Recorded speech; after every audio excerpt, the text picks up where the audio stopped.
There are many different pathways to come into the U.S., and one is the refugee resettlement pathway. In order to become a refugee, someone has to be fleeing a well-founded fear of persecution because of their membership in a particular social class. That's a legal definition. So a particular social class could be an ethnic minority. It could be a member of a political party. It could be a woman, depending on the context. By the time a refugee arrives in the United States, they've gone through an extensive, sometimes 4 or 5 year long vetting and screening process. Refugees are actually the most highly vetted traveler to the United States out of all the different kinds of travelers that you might have, student visas, tourist visas, etc.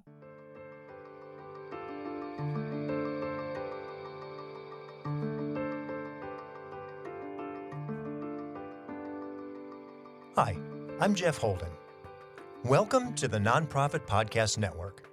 Our purpose and passion is to highlight a nonprofit organization in each weekly episode, giving that organization an opportunity to tell their story in their words to better inform and educate the respective communities they serve, as well as provide one more tool for them to share their message to constituents and donors. Our goal is to help build stronger communities through shared voices and to both encourage and support the growth of local nonprofit organizations through podcasting.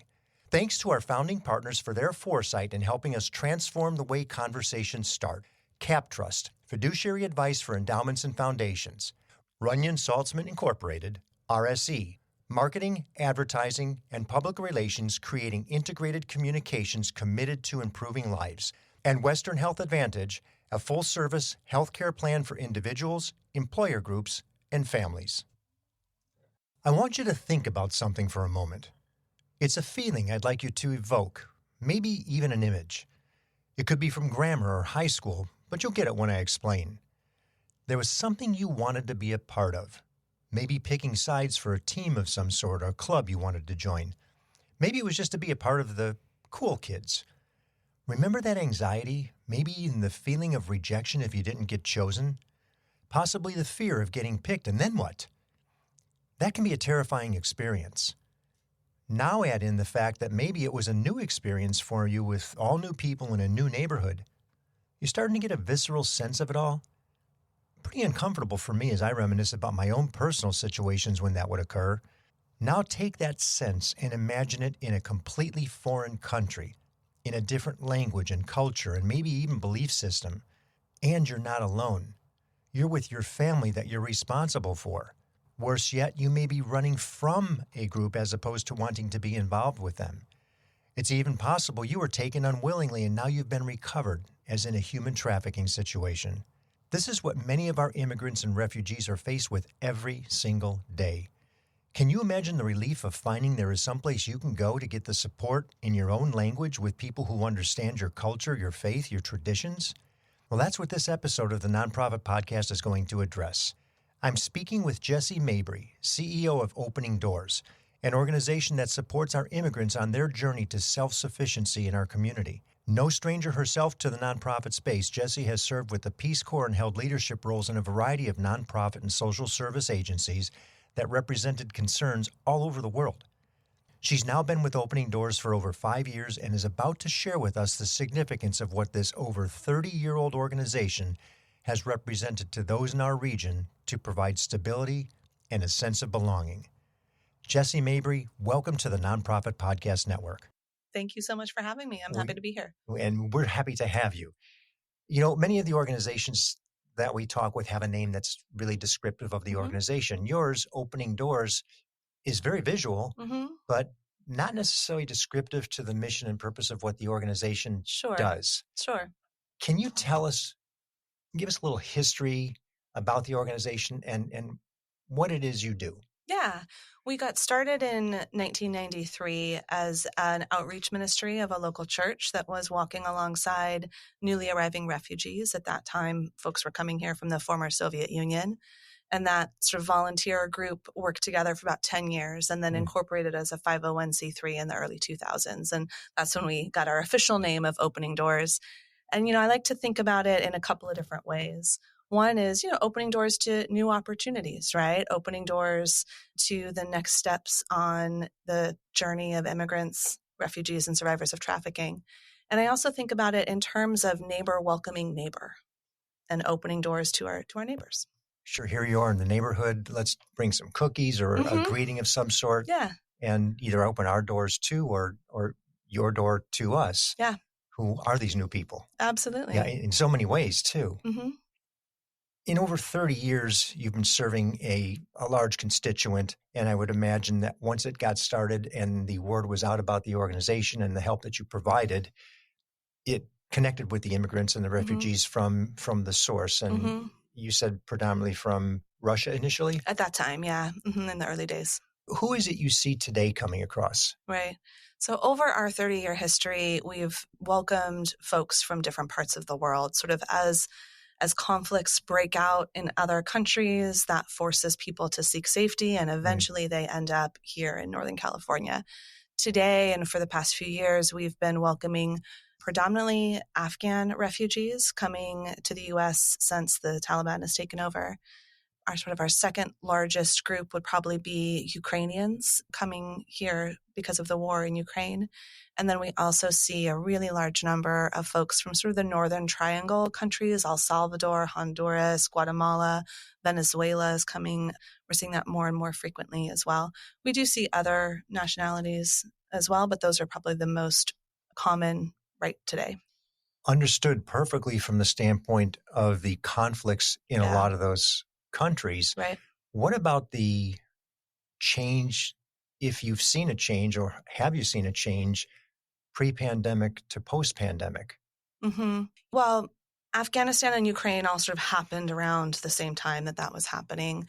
I don't know that we've seen necessarily that the results of the pandemic had any influence on the particular populations that we are welcoming. But I think we did see that the populations that we are working with were impacted by the pandemic just the same way as many other low-income communities. So in the first 6 weeks of the pandemic, a lot of the folks that we work with lost their jobs or couldn't work because their kids were home from school. Sure. So they were impacted in that way. And then, moving forward, I think we've really seen these increasing challenges in the housing market across the country, but really in this area as well. And so the populations that we serve have been really impacted by that as well. Roughly 3,700 people served last year is how many people you work with. That's an enormous number of people. What does the organization look like? How do you accommodate that many people? Yeah. Our organization is, I'm biased, admittedly, but our staff, and rightfully so. Our staff are just amazing, dedicated, committed members of their communities. Cultural competency, linguistic competency is really foundational to our work. So we have a staff of a little over 70, and together we speak more than a dozen languages. And, it takes a lot of work. I like to say if we were a taco truck wanting to make the very best tacos, we'd buy organic vine-ripened tomatoes and we'd make our own tortillas. But we're a human services organization. And the quality input is our staff. That is how we deliver on the mission, and our staff really do an amazing job. Let's talk a little bit about that mission and the scope of service, because it's really broad. It's really broad. And you're not only immigrants, but refugees, but trafficked people as well. And sometimes you think, well, how do those go together? Right. So I just asked you two questions in one. Let's start with the three groups that you service most, and talk a little bit about that. Sure. I like to say that we are agnostic as to how folks get to Sacramento. We just want to help them be successful once they're here. So whether they come through the refugee resettlement process, whether they come here seeking asylum, or maybe they're a DACA recipient, whether they come to the U.S. as a trafficking victim or are trafficked once they are here, we are really agnostic as to how folks get here. We just want to help them thrive once they are here. Now, the scope of services that you provide to this really eclectic group of people that come in. Yeah. Our mission is to enrich communities by supporting immigrants, refugees, and survivors of trafficking on their path to stability, self-sufficiency, and belonging. And we do have 5 program areas: refugee programs, health programs, immigration legal services, survivors of human trafficking program, and economic prosperity. But ultimately, it all comes down to that stability, self-sufficiency, and belonging. And we all need those things, regardless of your immigration status or background. So stability is, where am I going to sleep tonight? Do I have food that I can feed my kids? I'm having an asthma attack. What do I do? It's stability are those very basic things. Typically, to sort of generalize a bit, it's really our refugee clients and our survivors of trafficking clients who are in that need to meet their immediate basic needs. Could be others as well, but that's where we that's a large function of those programs. Self-sufficiency is you've met your basic needs, but now you need to make sure that you can sort of integrate into your community, right? Getting a driver's license, getting enrolled in ESL classes, making sure your kids are enrolled in school. For the benefit of ESL. Thank you very much. I thought I was going to skip all the acronyms, but one slid through there. Learning English. Yes. English is a second language. English is a second language.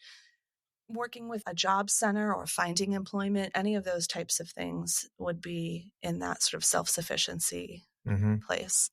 And then belonging is really complex and nuanced, right? I like to think of belonging as being, when does someone start thinking of Sacramento as home? At some point in the journey, that will start happening, right? And the support that can happen alongside that oftentimes is related to mental health support, regardless of the path that led someone to end up in our lobby. There's probably a lot of trauma involved. Sure. And usually people are not really ready to address that trauma until they have their basic needs met and some of those self-sufficiency pieces. And you probably have some cultural stigma too, address the trauma with mental health, mental wellness. Absolutely. Yes, we do sometimes have to be a bit creative in how we package sort of some of that mental health support. But belonging can also look like applying for citizenship. Belonging can look like opening a business. There are lots of different ways to support people all along their journey.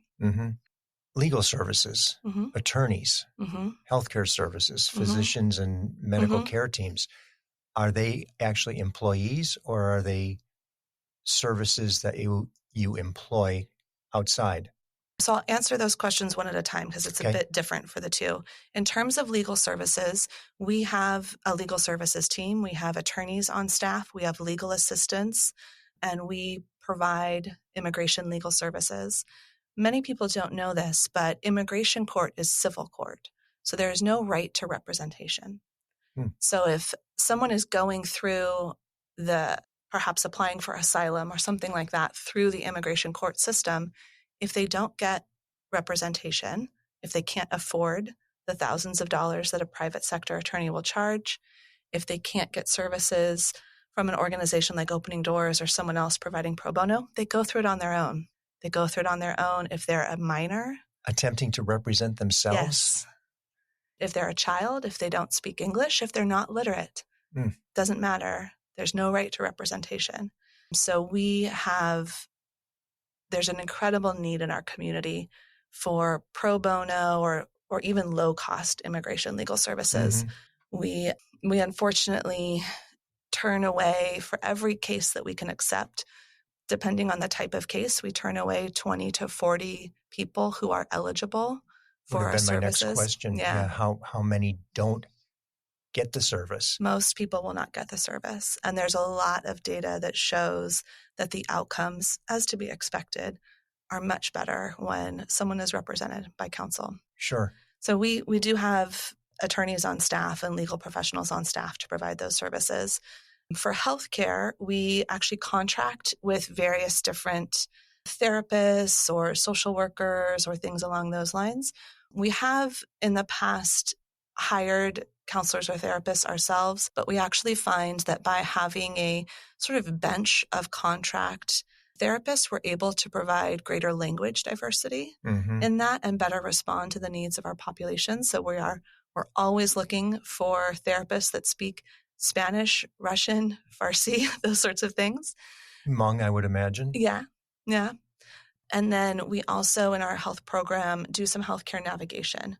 People may have insurance, but how do you access it? How do you get to that provider? How do you ask for an interpreter? How do you advocate for your child at the doctor's office? Those sorts of things. Mm-hmm. Which makes perfectly good sense. You're here, everything's new. Mm-hmm. And Exactly. you may have Medi-Cal. Mm-hmm. You may have something to support you, but yeah, you're not even sure where to start. exactly. I've got potential for the care. Mm-hmm. So is opening doors an opportunity for them really in a full service sense from, I'll say, start, not to finish, because you're going to guide them through other collaborative efforts? Who do you find that you work most with? So I like to think of our work as helping people access resources to which they're entitled. That might be enrolling your child at school. That might be, like the example you gave, getting healthcare service through Medi-Cal. Simple as a driver's license. Exactly. And we want to get folks to the place where they are able to navigate their community and advocate for themselves. Mm-hmm. So we will often work with people for a period of time, and then they go off, and then they may come back. So we may pick them up at the airport if they're a newly arriving refugee and work with them for 90 days as they secure their first apartment and get their kids enrolled in school and things like that. And then we close the case, and they keep working, stocking shelves at Walmart and walking their kids to the bus stop and things like that. And a little while later, mom might say, I'm ready to try to get some of that therapy now. I'm ready to try that. So we enroll her in services, provide some mental health support. Mm-hmm. So you've actually built a relationship with the family at that point to where whomever in the family is comfortable coming back to the organization to say, we're stuck. We're ready for the next step, in our integration into our community here in Sacramento. That's outstanding. Mm-hmm. Give me a success story. Yeah. Tell me somebody who came through the program and the next thing you know, they're thriving. Yeah. It does take a little more time than the next thing you know, but it does happen. That. It could be 3, 4, 5 years down the line. Exactly. The client that comes to mind at first is a man named Mohammed. He and his wife came here as refugees from Afghanistan because of Mohammed's employment in Afghanistan. He was at risk when the Taliban took over. And they came to Sacramento, and after some time, Mohammed was interested in starting a business. So he was connected to our economic prosperity program, where we are able to provide loans and business counseling to refugee and immigrant entrepreneurs. We do this through in language, which is one of the key pieces that differentiates the services for us. So all the financing, the specifics are in language. Yeah. So our economic prosperity team speaks Russian, Ukrainian, Dari, Farsi, Arabic, Urdu, Pashto, and Vietnamese. United Nations. Yeah. I mean it when I say we speak, not in there, but we speak over a dozen languages, but absolutely. So we're able to, do the lending process in language, but also understand what kind of licenses do you need? What kind of insurance do you need? All of those aspects of starting a business, and provide that one-on-one counseling to an entrepreneur. So Mohammed got his store up and running. It's a family business. They sell fabric, and they also do, one-of-a-kind tailoring. And a little while later, he and his wife decided to pay it forward and started offering classes to Afghan women, teaching them tailoring skills so they might make a little bit of money at home. How neat is that? Yeah. And just to think that somebody who landed here some years ago, however they got here, for whatever reason they got here, to be able to take and incorporate, that spirit of entrepreneurship in another country, in another language, in another financial and socioeconomic system, and be able to succeed, which is the entire basis of our immigration to begin with. Absolutely. I mean, that's how my grandparents came here, right? My grandparents fled Germany between the two world wars. There's a lot of poverty, and there weren't a lot of opportunities. And they came here, and my grandfather started a gardening business. And it was a way to support his family and give back to the community. And we see that same story repeated throughout our country. Well, and as our populations grow in particular niche, Mm-hmm. whether it be Russian, Ukrainian, whatever, Mm-hmm. that community then has somebody to service Yeah. those particular cultural needs. Yeah. I'm sure the fabric and the dress and Mm-hmm. everything that they were providing Yep. was unique to the culture. And it ends up being this system that sort of renews itself over and over again. We see that Sacramento is home to one of the largest Afghan communities in the United States. Mm-hmm. It's estimated that 1 out of every 9 Afghans or Afghan Americans living in the U.S. lives in the greater Sacramento area. And so when It's better than Afghans are coming 10%. here, I know Amazing. it is amazing. And it's an incredibly rich, strong community. And when Afghans are coming to the U.S., are housing prices high? Yeah. Are there That's an challenges here? understatement, yes. Absolutely. But is there a bakery where you can buy bread from home baked fresh every day? Mm-hmm. Can you chit chat with other moms at school pickup in your own language? Can you go to Muhammad's store when you're getting ready for a family wedding and get just the right outfit? Those things make all the difference. Yeah. We are in a somewhat tumultuous time with immigration. Mm-hmm. And not to touch on the political elements of it, but I think the perception of the country as a whole right now is there's a great deal of concern. Mm-hmm. How do you address that in your non-immigrant population Mm-hmm. with people that are saying, well, this is an issue? Right. I think we are undeniably seeing this become a hot button issue at a national level. One of the things that I find hard to reconcile is that the data around the contribution of immigrants and refugees does not align with the narrative that we see, right? We see that immigrants and refugees, for example, start businesses at 2 and 4 percentage points more than the U.S. born population. And I can appreciate that because they need to serve their community. Mm-hmm. Absolutely. But the immigrants and refugees contribute in so many other ways. There were 40,000 DACA recipients working in hospitals on the front lines of the COVID pandemic. Mm-hmm. There's just a number of ways that immigrants and refugees are contributing to our communities and really making us all better off. Another statistic is that within 5 years, refugees have paid $20,000 more in taxes than they use in public benefits. Many of us come to this work because of our faith background or our moral values or something along those lines. But even if that's not motivating, there is a real economic rationale to support this work. That said, I really do feel incredibly lucky to be doing this work in Sacramento. I think our specific community is incredibly proud of our diversity. I think that whenever I tell anyone that doesn't already know that 1 out of every 9 Afghans in the U.S. is here, they light up a little bit because they're proud of that. Sure. And so our Sacramento values of inclusivity and welcome really shine through. For example, in August of 2021, when the U.S. military pulled out of Afghanistan, and you can remember the news reports at that time. Absolutely, right? Yeah. Our website crashed because so many people reached out wanting to volunteer or help. It was a rough time to fix a website crash. Yes. But, that to me just shows how much our community shares our values of welcome. Boy, does that ever speak volumes to the number of people either in those communities or interest and support. Yeah. It's kind of a compliment. It's not something you want to have happen, but nonetheless, it's really interesting to think that there was that much interest and support. Yeah. And I know even Sacramento State, 4th largest or 4th most diverse university in the country. Yeah. That's a big deal. Yeah. Let me ask scope of service or geography of service. Sure. How far do you go? What is your reach? So our main office is in the Arden Arcade area in Sacramento. Pretty centrally located. Yeah.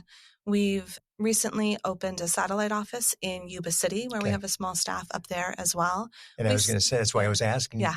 Our Sikh community is, if I'm not mistaken, the largest in the country? in the country up in that area. Absolutely. Yeah. And we've actually seen over the past, I mean, I don't know that I have good data on this, but my, gut sense is over the past 7 or 8 years, more and more Afghans moving up to that area as well. I like to say that when I first started doing this work, there was not a single Afghan grocery store in Yuba City. Then they got one Afghan grocery store. Now they have two. So if that's a symbol of, Sure. how many Afghans are up there. Our clients come to us from the greater Sacramento region, Yolo County, Sacramento County, that area. How far south do you go? So we have a partnership with another community-based organization that is providing some support in Modesto, but our staff are really here in Sacramento area. We touched on collaboration a little bit earlier, but what organizations do you find yourself working most with? Yeah. So I like to think of this as sort of a Venn diagram with a couple of different circles, right? Yeah. There's what do we do well? What does our community need? And where are the gaps of what other folks are either not providing or not meeting the full need? If our community needs some sort of support, but someone else is already providing it, it makes a lot more sense for us to collaborate and partner and refer each other clients. That is so refreshing to hear. Yeah. And it's the purpose of all of our nonprofits. Don't silo. Absolutely. Leverage the strengths of each of the organizations. It's challenging. I mean, in this field, we're collaborators one day and we're competitors the next when we're going after the same grant. But you know what? This work matters. I'm a big believer that our pie is large enough for everyone. And you may win the grant tomorrow, but I might win it the next day. And there's no reason why we shouldn't collaborate. And I would say there's nothing to stop organizations from co-applications. Absolutely. Which I'm hearing more and more of. Great, because then it sustains both of you and you're forced to work together. Yeah. It's certainly one of the goals of the program is we come in contact with so many different people and surprisingly to me, same county, same service. Yeah. Well, of course, no, don't. Yeah. And how could you not? And you're both big organizations even in some cases. So it's amazing the opportunities that we do have. And I think that's where organizations like Impact Foundry and the Community Regional Foundation support all of it in a positive way.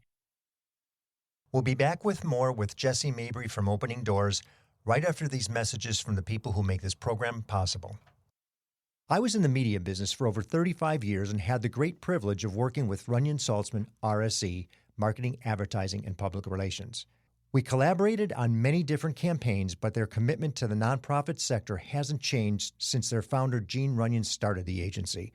Over many years and many campaigns, Runyon Saltzman has been committed to improving lives by tackling California's most challenging issues. Guided by research-informed strategies and insightful, creative solutions, RSE develops innovative communications campaigns that raise awareness, educate, and reduce stigma in diverse communities throughout our state and beyond. To learn more about RSE, visit rs-e.com. Hello, this is Scott Thomas with Cap Trust in our Sacramento office. I specialize in working with local nonprofits and associations.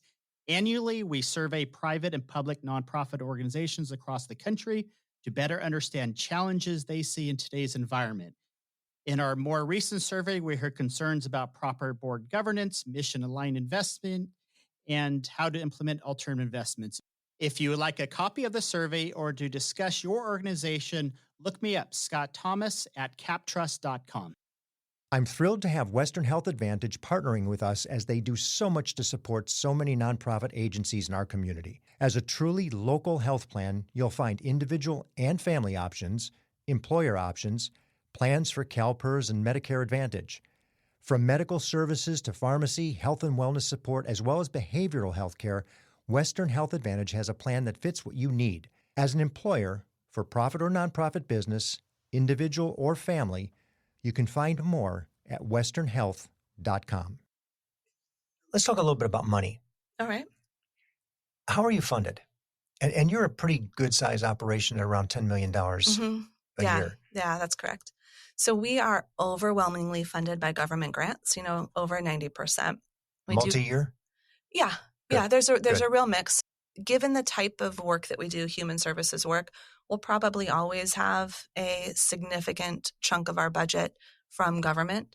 So when this is very specific to our work and services that we provide, but I think of revenue diversity as looking at some federal, some state, some county, and then even within the state and the federal, looking at getting funding from different departments. Which is smart because it gives you a buffer when one dries up and the other will balance itself out. Exactly.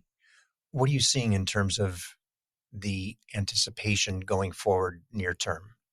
Well, given the kind of work that we do, we are incredibly impacted by changes at a national level. It's hard to explain this without getting too far into the jargon. So if I try to give an explanation and you need me to... High level. Yeah, just ask me to start again. The Refugee Act of 1980 defines the refugee resettlement process. And part of that process is that at the end of every September, the president sets what's called a presidential determination, which is essentially a ceiling of how many refugees can come into the United States. It's a ceiling, not a floor. And is there a designation, just so I'm clear, immigrants versus refugees? So immigrants and refugees are two completely different pathways to get to the U.S. Non-synonymous. Yeah, okay. They're not non-synonymous is a good word for it. Good. And, we saw in the last administration that the ceiling for refugee admissions was much, much lower than it is under this administration. So we are watching carefully the impacts of the next election because that's going to lead directly to how many refugees can come into our country. And, essentially our funding will be impacted by that in one way or another. Yeah, more and more, less. If money were no object, what would the organization look like?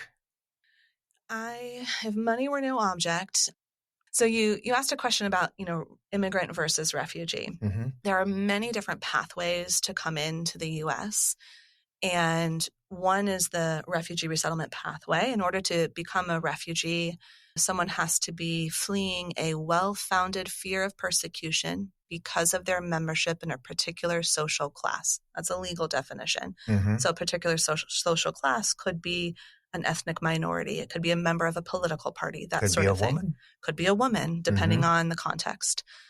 By the time a refugee arrives in the United States, they've gone through an extensive, sometimes 4 or 5 year long vetting and screening process.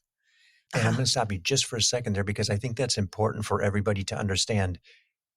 In this refugee process, this is not an illegal immigrant crashing through the border. This is a well-vetted, as you said, could be 5 years of effort to get here. There's a full intent to get here. There's a want to get here. There's a need and a possible familial connection here. Yeah. Refugees are actually the most highly vetted traveler to the United States out of all the different kinds of travelers that you might have, student visas, tourist visas, et cetera.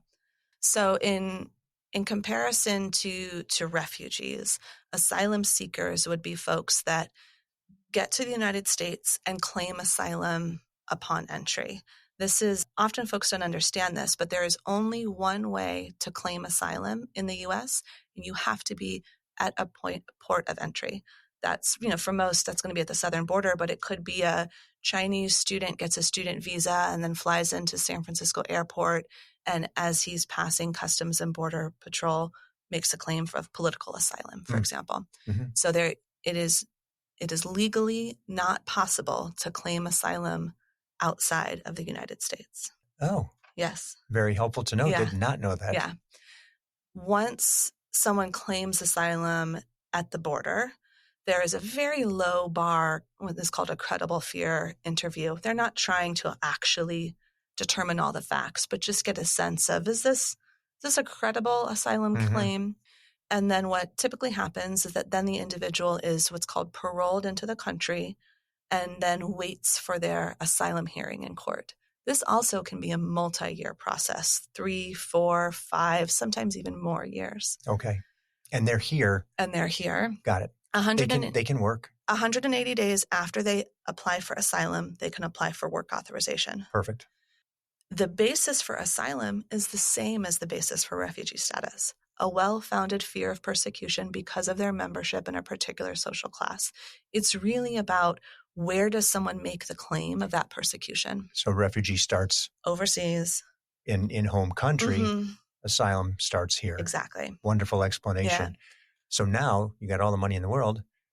So there are more resources available to the refugee population than to the asylum seeking population. This is in that period of time when they've made the claim of asylum, but before it's been adjudicated in court. Okay. And for lots of various different reasons, there are less public resources and we have less grant resources to serve those populations.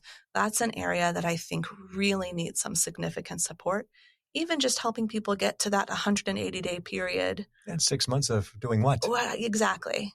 And there's, it's what we see is that folks, because we try to do what we can with the limited resources that we have, but it is limited. Mm-hmm. So we're not able to help as many people as need the support. But what we see are that these asylum seekers that come to our communities, they want to keep their families safe. That's why they've fled Wherever, El Salvador, right. Wherever they've come Venezuela. from. Yeah. And they need targeted, short-term support.